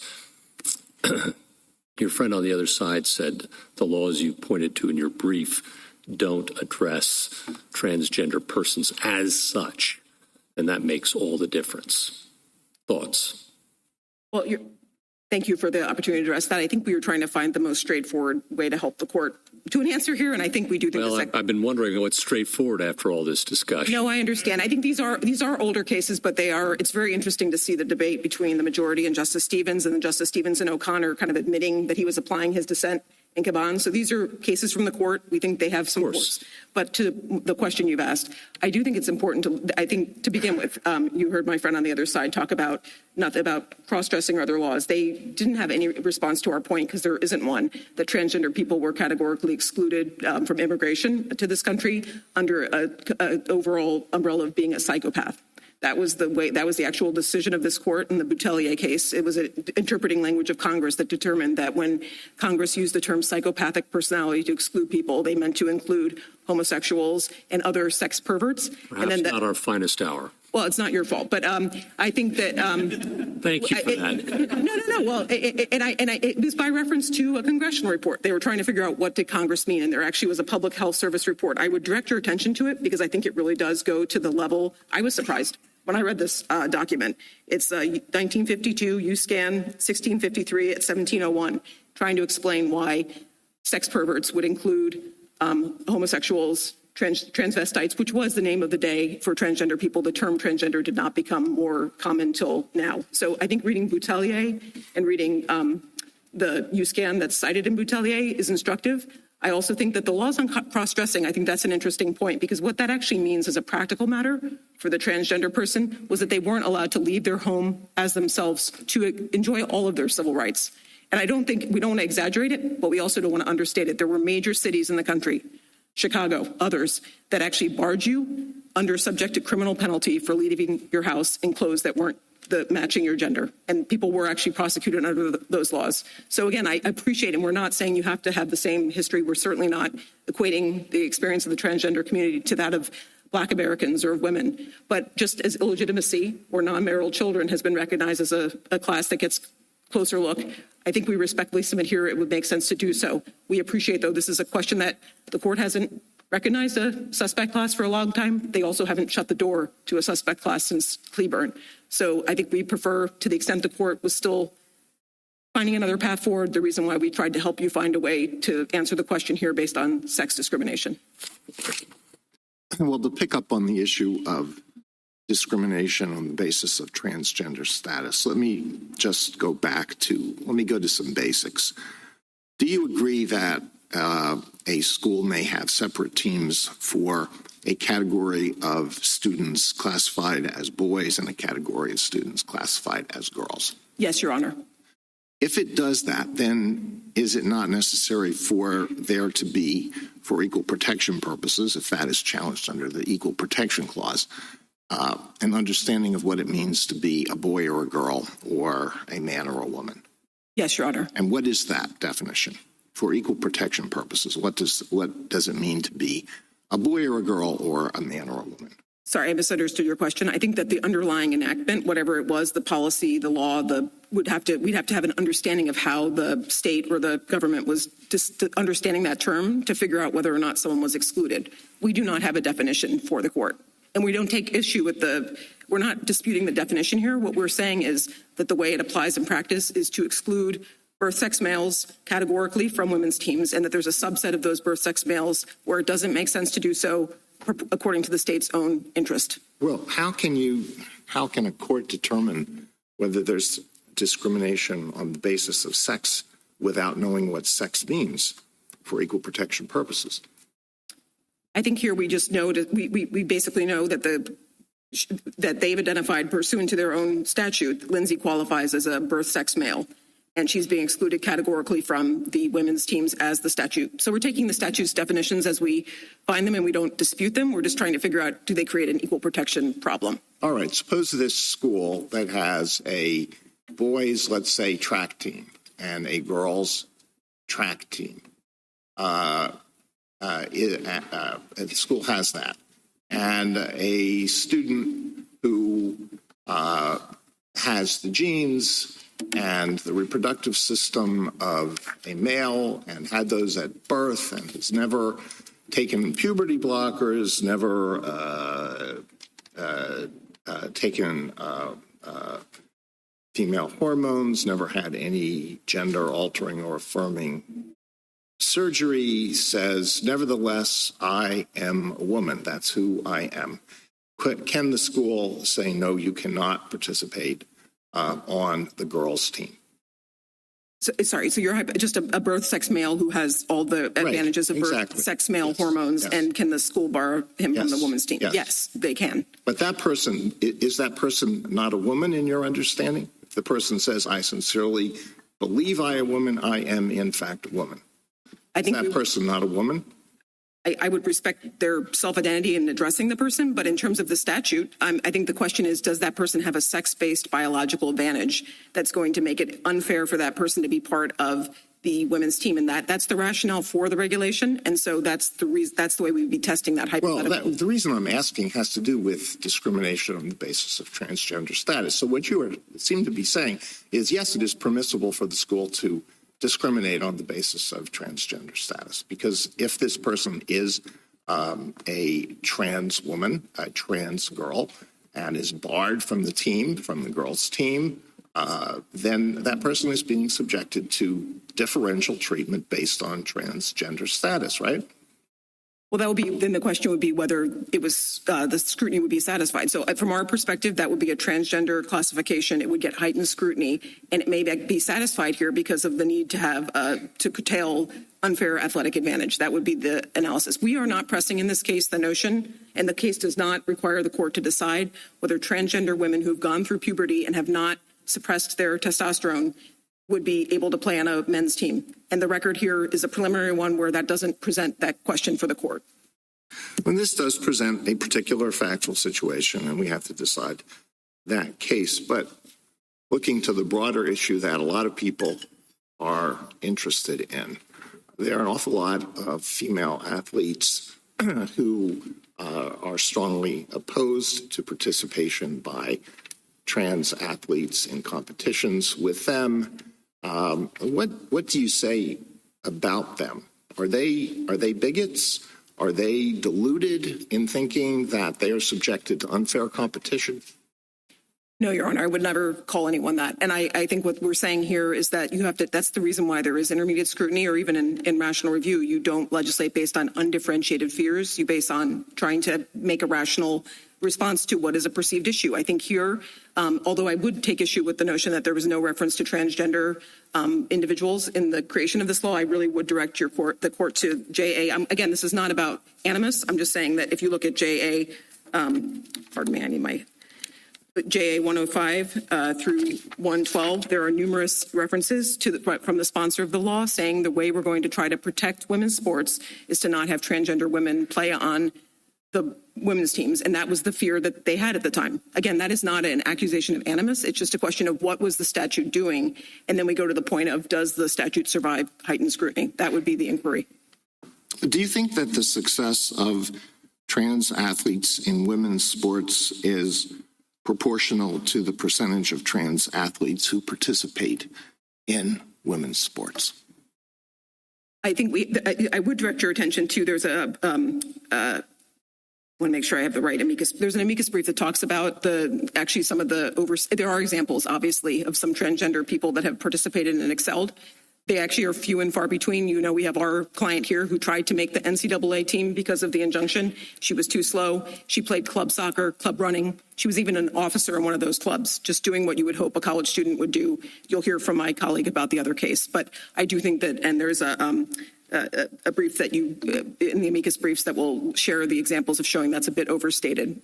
Would the analysis be different if they were more successful? No, I think it would be, to the extent, I mean, we've already covered that transgender people are a meaningful slice of the population, but a small slice. I think the state, if there were a concern of women's sports being fully overrun by an outbreak of a huge new number of transgender people, that might be a different factual situation. In the end of the day, and we understand that there were legislators who were concerned about that. The legislative history makes that clear here, but that wasn't the factual basis before the court. If there were actually a threat to women's participation in women's sports, that could be a different analysis, because obviously the goal of sex equality in sports is a very important goal. We don't take issue with that. We just would say that I think this is an important moment to just take a step back and say, is this law actually responding to a problem in a rational manner, or is it actually overreacting on the presumption that transgender women are categorically going to be strong athletes when that's not the case? Well, just to put the big picture, and you know this, on the table, and let you respond to it, but obviously one of the great successes in America over the last 50 years has been the growth of women and girls sports, and it's inspiring. And there's some states in the federal government and the NCAA and the Olympic Committee, so these are a variety of groups who study this issue, think that allowing transgender women and girls to participate will undermine or reverse that amazing success and will create unfairness, because you said if large numbers, well, for the individual girl who does not make the team or doesn't get on the stand for the medal or doesn't make all league, there's a harm there, and I think we can't sweep that aside. And I think that's what's undergirding some of the concern in this big picture, and there are harms on both sides. So I completely understand that, but I just want to let you respond to that, because that is, the NCAA, the Olympic Committee, a lot of states, federal government. That's a lot of people who are concerned about women's sports and think this raises a big problem, and I just want to make sure you can explain that. Thank you, Your Honor. And just to be clear, Title IX is a huge triumph, and I'm a veteran of women's sports myself. So I'm glad it exists. It's made a huge difference in our society. That's not what we're talking about here. But I do think to the point of, for the podium question, I think the question is there an unfair biological advantage? That would be the question. So I understand the point. If there is somebody who's coming in with an unfair biological advantage, that would undermine the entire point of separate sports in the first place, which was to allow women to have a place to thrive, to be strong, to win, not to just be the B team. The question in this case is if the person had actually mitigated their sex-based advantage, which maybe interestingly, maybe counterintuitively, actually is more about circulating testosterone after puberty than a lot of the other things we might think are sex-related, then that girl that's come in second to a transgender person that's mitigated actually may just have come in second because the transgender person was similarly situated but was stronger in that one competition. That's why we are here not proposing a rule of absolute inclusion, but saying that in the case of people like our client who've mitigated, their exclusion doesn't match the statutory interest. Well, can I ask you a question about analytically in the discrimination on the basis of transgender status? Since trans boys can play on boys' teams, how would we say this discriminates on the basis of transgender status when its effect really only runs towards trans girls and not trans boys? We understand the point, and I think that might be relevant to for example, animus point, right? There were not a complete exclusion of transgender people. There was an exclusion of transgender women. But I think on that piece, this court has never required the whole class to actually be excluded to look at the cases to whether the exclusion of a subclass was... I'm talking about for triggering intermediate scrutiny if transgender status is a suspect class. Right, so like Craig B. Bourne, for example, that's the one about the men that couldn't get the 18 to 20-year-olds, right? That wasn't all men, it was a subset of men, and yet the court still viewed that as a sex classification subject to heightened scrutiny. And likewise here, even though it's just transgender women, in our view, that are being barred and not transgender men, that also would trigger heightened scrutiny. And I think there's the Rice v. Cayetano case from 2000. There's other examples of the court making clear that just because a subset of the protected class is being excluded, you still would apply heightened scrutiny. Another question about the science. So you were talking about circulating testosterone being kind of the marker. Idaho is saying, well, that's not the only indication. There are other, when I asked the question about 6-year-old teams before that there are other just kind of genetic hardwired differences, maybe in size, et cetera, that don't have to do with circulating testosterone. Is it your understanding that testosterone is it? So my colleague who will present the argument in the next case, that the record there was more about prepubertal and puberty. Right. I think that the 5% even is not clear whether that's just environmental or biological, actually. Right. But I do think, so there are other things that I think, like height, bone size. There have been some other discussions of this. This is an underdeveloped record, by the way. This needs to go back and have a full trial, except that it's moot. But I think the point there is that, no, I'm not trying to make a point on that. I'm not trying to pretend that I'm going to have a trial when we're not. But I think the point is that sometimes counterintuitively, it's like having a larger frame, but not having the muscle and the testosterone to drive it could actually put the person in a worse position. And that's a study that was commissioned by the Olympic Committee. It's footnote 6 of our brief, indicates that actually it could be put the transgender woman at a disadvantage if they happen to have larger bones and less testosterone or muscle to drive those bones. Last question. So below, as I understand it, your client challenged the verification procedures. Yes. Except when we were talking about how this might be administered, I understood you to say that it would be by checking testosterone levels, because it would be okay to say, to Justice Alito's hypothetical about the cisgender male who has taken no steps and who is now trans, to exclude that person. But would that be an invasion? Would that be a violation itself, or too invasive to require someone to, and maybe not just once, but maybe to periodic testing to make sure that the circulating testosterone was low enough? Why wouldn't that be invasive? So that's an ordinary blood work that a transgender person would get, and that's why I think it's of the nature of the minimal burdens, like in Nguyen and the other cases where the court has said intermediate scrutiny applies, and you actually can, if there is minimal things you have to do to make yourself fall in the category that we want to keep protected, we can require that of you. But didn't you challenge it? Well, that was different, actually, because the 3 things that you'd have to prove under the state's novel verification thing would have to be your genetic, your reproductive anatomy, which would require actually like a pelvic examination or examination of someone's, nude area. It would be chromosomes, which would require chromosomal testing. That's not what we're talking about. Or it would be endogenous testosterone. And the reason why that wasn't a problem is not because of a blood test. It's not invasive. It's because it would have required the transgender person to stop their hormone treatment to get back to an endogenous level to be able to show they're endogenous. Okay, so the distinction between circulating and endogenous. Right, the point was that was actually in a way, like, and I'm not trying to cast aspersions, but a kind of a false requirement for transgender people because they aren't on their endogenous testosterone when they're on hormone therapy. They're on a non-endogenous medical treatment. Thank you, counsel. Justice Thomas? Justice Alito? Sotomayor?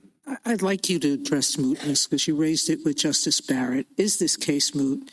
Could you respond to the other side's positions or arguments as to why it wasn't? And how do you respond to that? Secondly, Justice Barrett did raise earlier, this law applies even to primary schools, correct?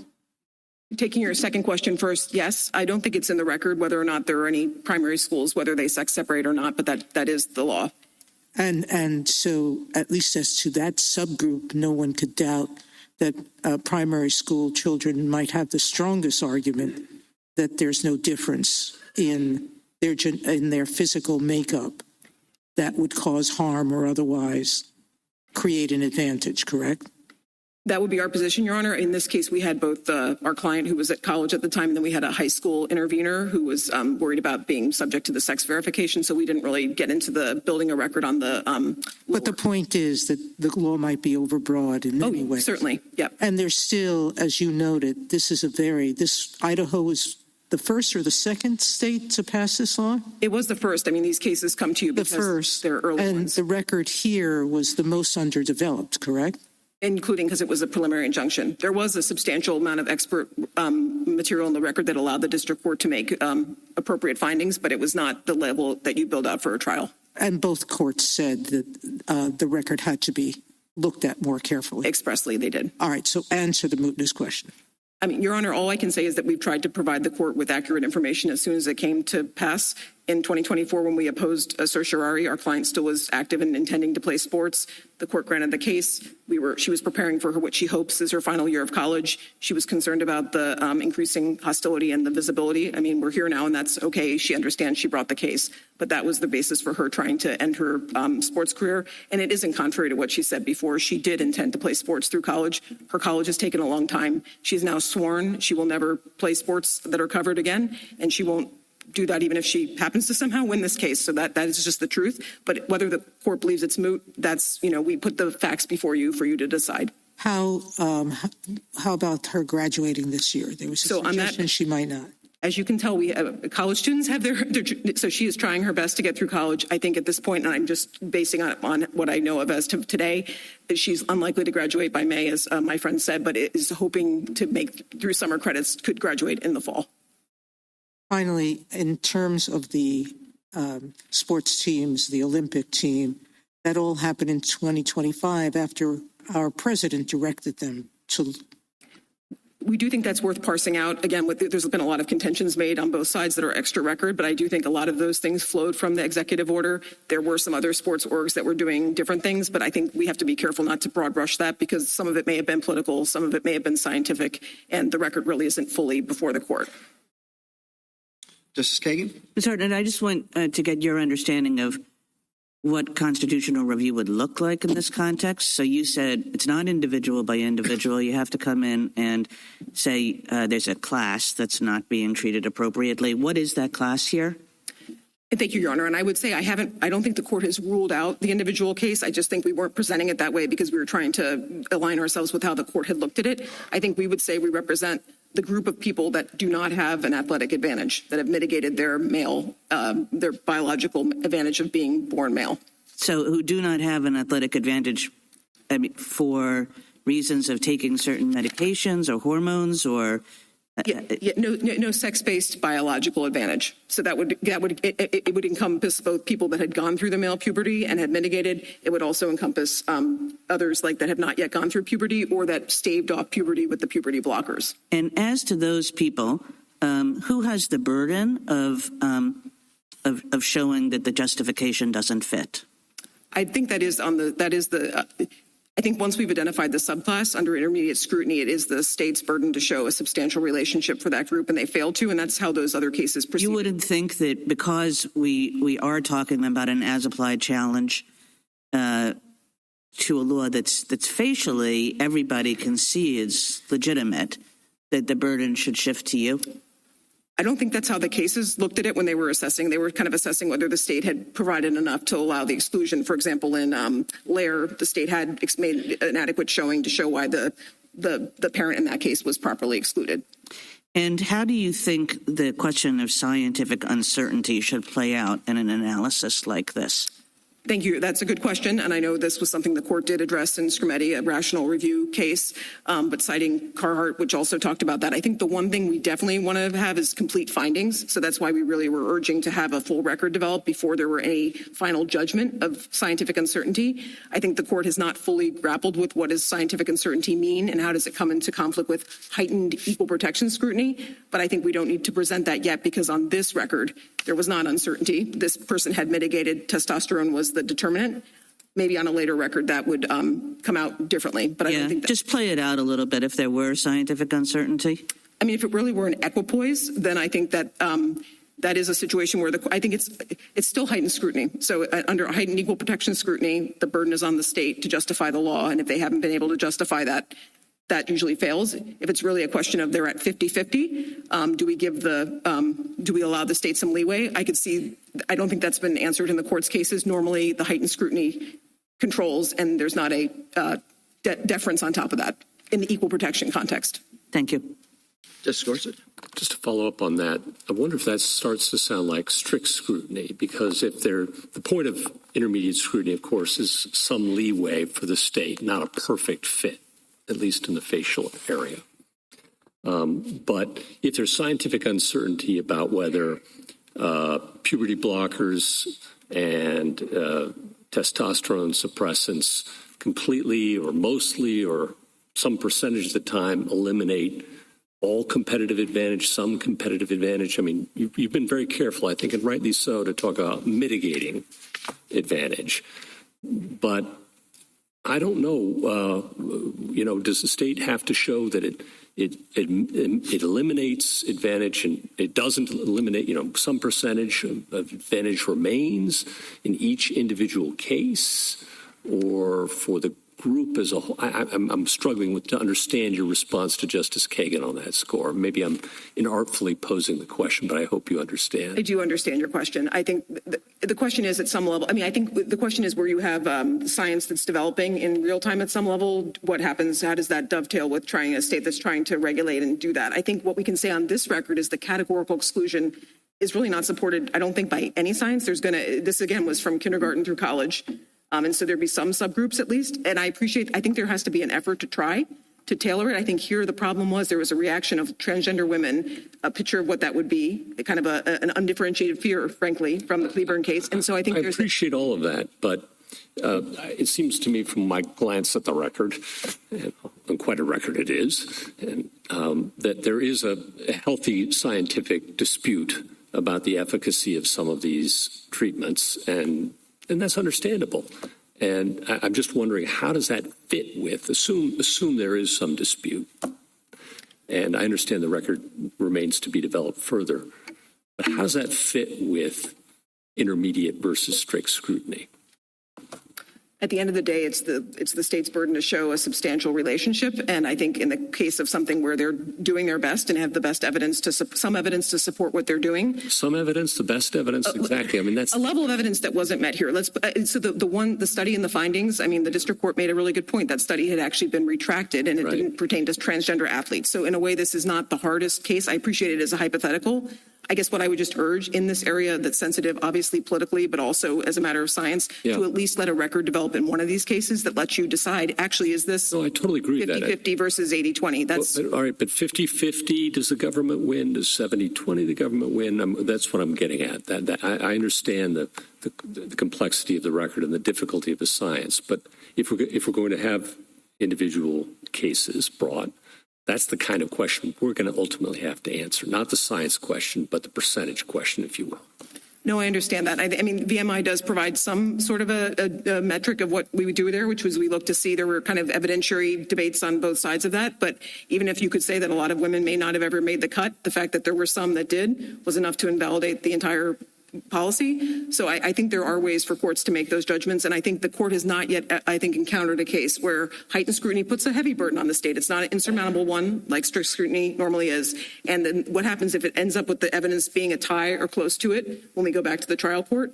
I think that would be that would be breaking some new ground, because I don't think there's an equal protection case that decides that issue. Usually the evidence is kind of clear on one side or the other about whether the restriction is justified. That would remain for us to decide at a later point. I do think that's the most prudent, but definitely on a record that's more developed, because I think I think in the end of the day, it might end up being a surprise we don't know yet, but I think we have some good evidence that actually at the end of the day, being transgender woman, actually to the extent there are, and you've repressed your testosterone, you're at somewhat of a disadvantage in many ways because you have, again, this larger frame with weaker muscles and no testosterone. Thank you. Justice Kavanaugh? Just to follow up on Justice Gorsuch's question, a broader frame about the role of this court when there's scientific uncertainty. I mean, there'll be different district courts who do different things, almost certainly in different cases, and in an area of scientific uncertainty where there's strong assertions of equality interests on both sides. And so it's going to come to this court, and we have to decide for the whole country, constitutionalize this. And I guess given that half the states are allowing it, allowing transgender girls and women to participate, about half are not, why would we, at this point, just the role of this court, jump in and try to constitutionalize a rule for the whole country while there's still, as you say, uncertainty and debate, while there's still strong interest in the other side? And I think one of the themes of your argument's been the more people learn, the more they'll agree with you. At least I've detected that theme in your argument. So why would we get involved at this point and constitutionalize? I understand the question, Your Honor, and I do think that the Equal Protection Clause's demands have never been viewed as kind of a separate avenue from the legislative process. They can and do often coexist. And here, I think the point is we have two as-applied challenges to early laws. They have their unique cases in their own right. I don't think this court needs to set rules forever on this area. I think the most important thing would be to allow a record to develop, even in areas of controversy. And we look back at what you cited in Scrimeti, you cited Carhart. There were extensive findings. There also were findings in VMI. There were findings in Craig v. Boren. I'm learning things by reading these cases over again. There were findings in those cases. And so I think that at least before the court decides to either step back fully or to embrace its role here of providing the scrutiny that should be attended to groups when there's a worry that the democratic process isn't actually going to fairly respond to their concerns, I think the point, at least at a minimum, would be get a full record, which we don't have here. That would be my request. Thank you. Justice Barrett? Justice Jackson? Thank you, counsel. Rebuttal? Thank you, Mr. Chief Justice. A few points. I heard just a moment ago that there is no real threat to women's sports. We strenuously disagree. We cite your honors to the UN Special Rapporteur's report that says 600 women have lost 890 medals in 29 different sports. That's what we're talking about. It is a real threat. Medical transition does not reliably suppress all male athletic advantages. I'd cite your honors to our record in which our expert, Dr. Brown, shows the experience of one C.C. Telfer, an elite track athlete who underwent a medical transition and whose track times did not change. That is the story in many situations. And unless we can reliably distinguish between those situations and the situations which testosterone suppression does reliably eliminate the advantage, then we can't do that. We need a broader classification, and sex is the right one. And if it were merely politically motivated, I would add we wouldn't see this same rule being implemented by World Athletics, World Boxing, the NAIA, these different groups that were not influenced by recent politics, but came to these decisions after studies, after lengthy examination, and reached the same decision that Idaho has. Justice Gorsuch, in your colloquy with Respondents' counsel, she agreed with us that this is not the same as the discrimination that has been faced on the basis of race or on the basis of sex in this country. We agree it's not close to the discrimination that people have faced on the basis of race or sex in this country. That said, the court does not need to reach that answer here, because if there is no transgender status classification in Scrimeti, there certainly cannot be one in this case. In fact, as our briefs argue, the court can and should avoid all of these questions by applying rational basis review. Bottom line, sports are assigned by sex because sex is what matters in sports. It is the fairest and the safest and the most administrable way to assign sports teams. It's been widely accepted for many decades because it's necessary for fair competition, because where sports are concerned, men and women are obviously not the same. If Idaho can't enforce a sex-based line here in sports where nobody disputes that biological differences matter, then no line based on biological sex can survive constitutional scrutiny. The court should uphold the Fairness in Women's Sports Act and reverse. Thank you, counsel. The case is submitted.